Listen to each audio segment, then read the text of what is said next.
ইনস্টাগ্রামে ছবি আপলোড করাই কাল হয়েছে ইকুয়েডরের ল্যান্ডি প্যারাগা কুবৈরন নামের এক মডেলের। সামাজিক যোগাযোগ মাধ্যমে তিনি সক্রিয় থাকায় ইনস্টাগ্রামে তার প্রায় 2.25 লাখ অনুসারী। সম্প্রতি খুন হয়েছেন 23 বছর বয়সী ল্যান্ডি।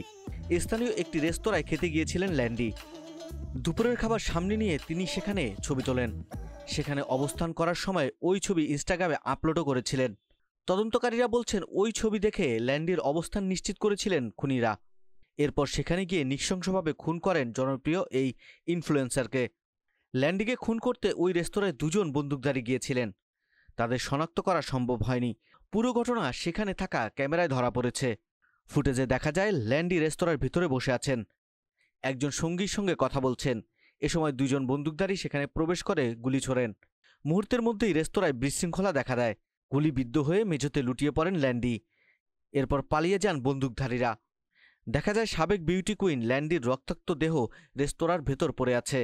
তদন্তকারীরা বলছেন ইনস্টাগ্রামে ছবি দেখে ল্যান্ডির অবস্থান নিশ্চিত করেছিল খুনিরা। এরপর সেখানে গিয়ে নৃশংসভাবে খুন করেন জনপ্রিয় এই ইনফ্লুয়েন্সারকে। এই ঘটনায় তদন্ত চলছে। তদন্তকারীরা বলছেন ইনস্টাগ্রামে ল্যান্ডির অনুসারীর সংখ্যা 1,73,000। রেস্তোরাঁর মধ্যে বসে মধ্যাহ্নভোজের ছবি দেখে তার অবস্থান জেনেছিলেন খুনিরা।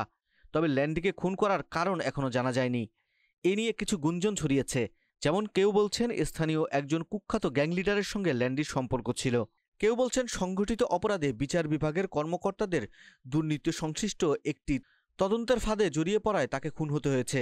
এমন গুঞ্জনও রয়েছে যে একজন মাদক সম্রাটের সঙ্গে ল্যান্ডির সম্পর্ক ছিল, তাই ওই ব্যবসায়ীর বিধবা স্ত্রী ল্যান্ডিকে খুন করিয়ে থাকতে পারেন।